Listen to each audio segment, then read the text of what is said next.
अक्सर हम streaming platform को स्क्रॉल करने में घंटों बिताते हैं ताकि कुछ अच्छे नए शो की खोज की जा सके। लेकिन हमें अच्छे शो मिलते भी हैं, लेकिन उनके कई सारे सीज़न होते हैं और कई सारे एपिसोड्स। इसके लिए हमें टाइम की बहुत बड़ी कमिटमेंट की आवश्यकता होती है। इसलिए हम आपकी मदद करने के लिए लाए हैं कुछ ब्रिलियंट शानदार मिनी सीरीज़ की एक लिस्ट, जिन्हें आप वीकेंड के दौरान बिंज वॉच कर सकते हैं। तो फिर देर किस बात की है, आइए शुरू करते हैं। And here we go.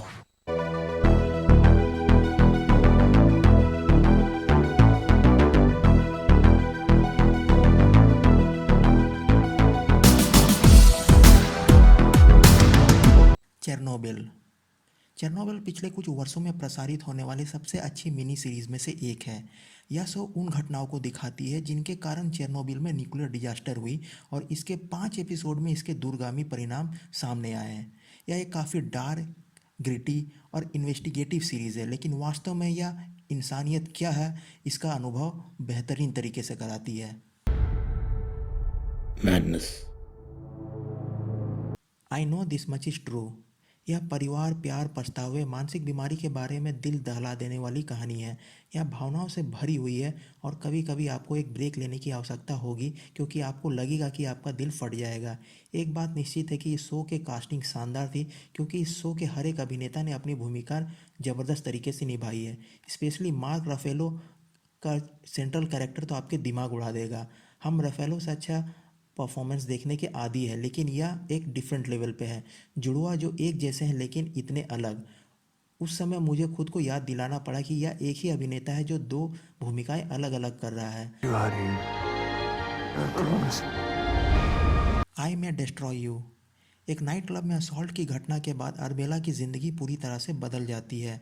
उस रात की घटनाओं के बाद उसे अपने जीवन में हर चीज़ को अलग तरह से देखने और यह पता लगाने के लिए मजबूर किया जाता है कि यहाँ से कहाँ जाना है। शो का यह थीम काफ़ी डार्क और आपको काफ़ी अपसेट कर सकता है, लेकिन यह शो शानदार ढंग से लिखा गया है और इसे सेंसरलाइज करने के बजाय शो के थीम के साथ न्याय किया गया है। Sharks and they swim with the fishes. I caught the wave, I caught the wave. Mare of Easttown. Easttown के काल्पनिक शहर में सेट यह शो एक मर्डर इन्वेस्टिगेशन के बारे में है, जो इसमें शामिल सभी के जीवन को बर्बाद कर देता है। केट विंसलेट जब भी ऑन स्क्रीन होती है तो आपका ध्यान केवल उन्हीं पर होगा। यह वास्तव में आपको आश्चर्यचकित करता है कि वह इन सभी वर्षों में कितनी महान एक्ट्रेस रही है। इसलिए यह सीरीज़ आप केवल उनके लिए भी देख सकते हैं। Everything. The outsider. Stephen King के इसी नाम के सबसे ज़्यादा बिकने वाले नोवेल पर आधारित यह शो एक साधारण ओपन एंड शट इन्वेस्टिगेशन के रूप में शुरू होता है, लेकिन जैसे जैसे कहानी आगे बढ़ती है यह एक पुलिस वाले के हाथों एक युवा लड़के की निर्मम हत्या की ओर ले जाती है। लेकिन असली हॉरर तब शुरू होता है जब एक सुपर नेचुरल पावर खुद को इस केस में इन्वॉल्व करती है। Queen of gambit.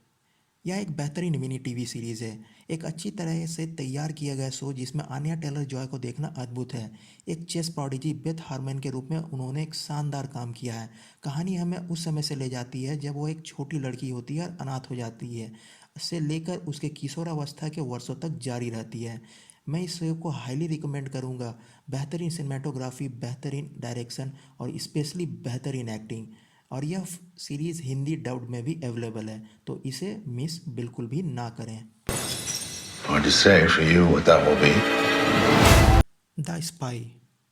जिस किसी ने भी Sacha Baron Cohen AKA the dictator को अभी तक गंभीर रोल में नहीं देखा है, उन्हें निश्चित रूप से द स्पाई को देखने की ज़रूरत है। यह सीरीज़ 1967 में इजराइल और सीरिया के बीच 6 दिवसीय युद्ध की ओर अग्रसर होती है और मोसाद जासूस एली कोहेन की यात्रा का अनुसरण करती है कि वह किस प्रकार सीरिया के रक्षा मंत्रालय में घुसपैठ करता है। यह एक काफ़ी थ्रिलिंग सीरीज़ है, बिल्कुल भी मिस ना करें। It's a bit late for that. Unbelievable. एक टीनेजर अपने बलात्कार की रिपोर्ट करने के लिए पुलिस के पास जाती है, लेकिन फिर स्ट्रेस के चलते वह अपना बयान बदल देती है। इस बीच दो पुलिस वाले एक और बलात्कार के मामले की भी जांच कर रहे हैं, जब उन्हें पता चलता है कि वे जिस व्यक्ति की तलाश कर रहे हैं वह एक सीरियल रेपिस्ट है। यह शो काफ़ी डार्क है और इसे देखते वक्त आपको गुस्सा तो बिल्कुल आएगा, लेकिन साथ ही आप हेल्पलेस भी महसूस करेंगे। वॉचमैन। वॉचमैन एक स्पेशल शो है, खासकर से पुलिस की बर्बरता और रेसिज्म जिस प्रकार से पूरी दुनिया में छा रहा है।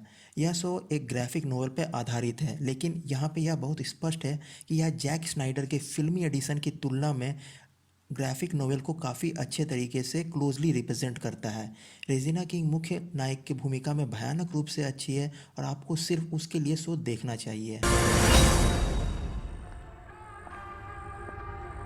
व्हेन दे सी अस, यह सीरीज 1989 में हुई रियल लाइफ घटनाओं पर आधारित है, जब एक जॉगर के साथ बलात्कार किया गया था और सबूतों की कमी के बावजूद उस समय के तत्कालीन यूएसए के राष्ट्रपति डोनाल्ड ट्रंप के साथ मीडिया ने 5 मासूम बच्चों को जेल भेज दिया। यह शो सेंट्रल पार्क में इन्वॉल्व उन्हीं 5 जिंदगियों की वास्तविक घटनाओं को चित्रित करती है, क्योंकि वे रेसिज्म का शिकार हुए, स्पेशली रेशियल प्रोफाइलिंग का। 15 साल जेल में बिताने के बाद अंततः 2002 में वो बरी हो गए थे। आपको यह वीडियो कैसा लगा?